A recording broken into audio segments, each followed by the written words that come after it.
जय हिंद। अब अपने पढ़ेंगे वीसीआर साइकिल का जो आगे का पॉइंट था वो। यदि आपने पहले जो वीडियो बनाई थी उसको बखूबी समझा होगा तो आपको अब जो साइकिल पढ़ाएंगे वो आपको आसानी से समझ में आ जाएंगे। आपको सबसे पहले क्या फॉर्मेट याद रखना है कि हमारा जो घर में फ्रिज होता है वो कैसे काम करता है। जैसे उसमें स्टार्टिंग में इलेक्ट्रिसिटी जब उसे देते हैं तो क्या होगा, कंप्रेसर काम करेगा। तो नंबर 1 कंप्रेसर, 1 से 2 कंप्रेशन प्रोसेस। कंप्रेशन में क्या होता है, वेपर होगी वो कंप्रेस होगी, ठीक है। उसके बाद कंप्रेस वेपर को भेजा जाता है वो जालीनुमा संरचना यानी कंडेंसर में। कंडेंसर क्या करेगा, लिक्विड वेपर को कन्वर्ट करेगा लिक्विड में। 2 से 3 प्रोसेस होगी। 3 से 4 में क्या होगा, जो लिक्विड कन्वर्ट हुआ उसको फिर क्या होगा, एक्सपेंड होगा वो, और एक्सपेंड करने के बाद उसका प्रेशर कम हो जाएगा। उस कम प्रेशर को भेजा जाता है इवेपोरेटर में, वहां से वो हीट वापस गेन करेगा और वापस कंडेंसर में इसमें कंप्रेसर में आ जाएगा।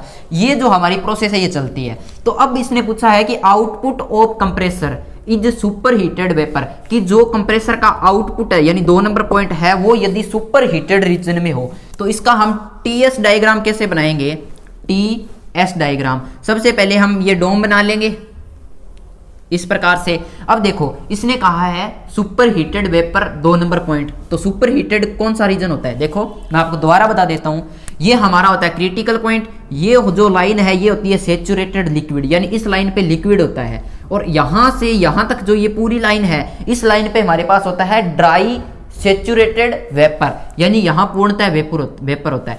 यदि वेपर को भी हम और हीट दे दें तो वो और टेम्परेचर गेन करने के बाद बन जाएगा सुपर हीटेड बन जाएगा। तो ये जो रीजन है बाहर वाला ये होता है सुपर हीटेड। तो अब हमें 2 नंबर पॉइंट लेना है सुपर हीटेड पर, कोई दिक्कत नहीं। अब इसने कहा कि अब पहली प्रोसेस क्या है, एडियाबेटिक आइसेंट्रोपिक कंप्रेशन, यानी एंट्रोपी तो हमारी क्या रहेगी, कांस्टेंट रहेगी। तो ये एंट्रोपी के बीच में तो ग्राफ है, तो एंट्रोपी हमें क्या रखनी है, कांस्टेंट। तो इसे हम डायग्राम को थोड़ा सही बनाते हैं ताकि हमारा डायग्राम अच्छा बने।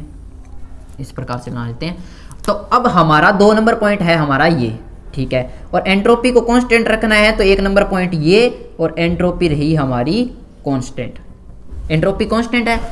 कंप्रेसर ने कंप्रेस किया, प्रेशर बढ़ गया, हाई प्रेशर। अब क्या होगा, हाई प्रेशर जाएगा कंडेंसर में और कंडेंसर यहां से हीट रिजेक्ट करेगा। तो 2 नंबर प्रोसेस कौन सी होगी, आइसोबारिक, यानी कांस्टेंट प्रेशर पे हीट रिजेक्शन।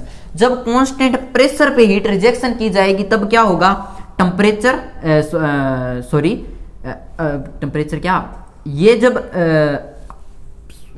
प्रेशर पे कांस्टेंट प्रेशर पे हीट रिजेक्ट की जाएगी तो एंट्रोपी घटेगी। तो अब यहां जो हमारा आएगा जो डायग्राम वो ऐसे आएगा। पहले तो ये किस में कन्वर्ट होगा, सुपर हीट से वेपर में। अब ये वेपर कन्वर्ट हो जाएगा हमारा लिक्विड में यहां पे, ठीक है। ये जो पूरी लाइन है ये कांस्टेंट प्रेशर पे है यहां से यहां तक, क्योंकि अब ये ऐसे क्यों आया भाई, तो देखो 2 से जब यहां पे आएंगे हम इसको 2 डैश मान लो, 2 डैश मान लो।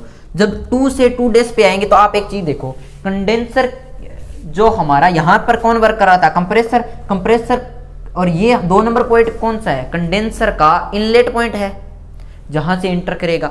तो यहां पे जो हमारी वेपर थी वो सुपर हीटेड थी, जब उससे हीट निकाल लेंगे तो टेम्परेचर कम होगा। तो टेम्परेचर ये था हमारा यहां और टेम्परेचर कम हो गया यहां, लेकिन हमें पता है कंडेंसर जो होता है वो किस पे वर्क करता है, कांस्टेंट प्रेशर पे। तो ये हमारी कांस्टेंट प्रेशर लाइन होगी। इसके बाद में ये फेज चेंज करेगा तब हमारा टेम्परेचर कांस्टेंट रहेगा, तो फेज चेंज होगी। अब उसके बाद में कौन काम करेगा, एक्सपेंशन वाला। तो 3 से 4, अब 3 से 4 प्रोसेस कौन सी होती है, आइसेंथैल्पिक प्रोसेस। एंथैल्पी कांस्टेंट रहेगी और एंट्रोपी बढ़ेगी। तो हमारा दोबारा ये इस प्रकार से ग्राफ आ जाएगा, यहां पे यहां आ गया। अब क्या होगा, अब उसके बाद इवेपोरेटर हीट गेन करेगा कांस्टेंट प्रेशर पे। तो कांस्टेंट प्रेशर पे जब ये हीट गेन करेगा तो एंट्रोपी बढ़ जाएगी। और ये हमारा डायग्राम बन गया किसके लिए, सुपर हीटेड वेपर के लिए, जब कंप्रेशन के लास्ट में हो। तो अब इसके कई नाम हो सकते हैं, पेपर में कौन कौन से नाम आ सकते हैं, कंप्रेसर के आउटपुट पर सुपर हीटेड वेपर हो, या कंप्रेसर के इनलेट पर, ये हमारा कंप्रेसर होता है, कंप्रेसर के इनलेट पर ड्राई सैचुरेटेड वेपर हो। ये पॉइंट कौन सा है, इस पॉइंट पे कौन सा है, ये dry saturated vapour, dry saturated vapour, VAPOUR vapour, dry saturated vapour. ये भी हो सकता है कि आपको दे दे कि इवेपोरेटर के आउटपुट पर ड्राई सैचुरेटेड वेपर हो, या आपको ये भी दे सकता है कि जो हमारा यहां पे हमारा लास्ट पॉइंट कौन सा है, किसका है ये, कंप्रेसर का, तो दे सकता है कंडेंसर के इनपुट पर सुपर हीटेड वेपर हो। ये अलग अलग नाम आ सकते हैं। अब इसका टीएस डायग्राम, पीएच डायग्राम बनाते हैं। ये होता है प्रेशर और enthalpy diagram. Pressure enthalpy diagram बनाएंगे तो इसका डोम बनेगा ऐसे।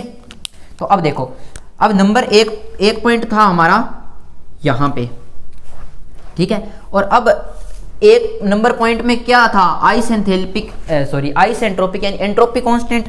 एंट्रोपी कांस्टेंट रखनी है जब, तो ये जब प्रोसेस होगी, कंप्रेस होगी तो एंथैल्पी बढ़ेगी। तो ये हमारा कुछ इस प्रकार आएगा, एंथैल्पी बढ़ेगी ऐसे, और ये हमारा आ गया super heated region, 2 number point. अब 2 के बाद में क्या होगा, आइसोबारिक प्रोसेस होगी और हीट क्या हमारी जो हीट है ये निकलेगी। तो सबसे पहले इसको लाना पड़ेगा हमारे इसके ऊपर लाएंगे तो कुछ लाइन ऐसे आएगी। उसके बाद में ये हमारा कांस्टेंट प्रेशर लाइन चलेगी, सॉरी ये हमारा यहाँ प्रेशर ही है। तो देखो अब 2 से 3 प्रोसेस थी आइसोबारिक यानी प्रेशर कांस्टेंट। तो ये देखो ये प्रेशर है तो प्रेशर कांस्टेंट लाइन सीधी आएगी, तो अब ये सीधी लाइन आएगी यहाँ पे, और ये बन गया लिक्विड। अब लिक्विड के बाद में ये होगा एक्सपेंड होगा, तो जो प्रोसेस थी आइस एंथैल्पिक थी यानी एंथैल्पी कांस्टेंट, तो अब ये लाइन जो है हमारी ये सीधी आएगी, और ये आ गया 4। अब इवेपोरेटर में क्या होगा, कांस्टेंट प्रेशर पे हीट एडिशन होगा, और ये हमारा साइकिल बन जाएगा इस प्रकार से, ठीक है। अब आपको ये साइकिल समझ में आ गया होगा। अब हम इससे आगे वाला जो साइकिल है वो करेंगे, तो वो हम करेंगे अगली क्लास में। तो मिलेंगे अगली क्लास में। जय हिंद।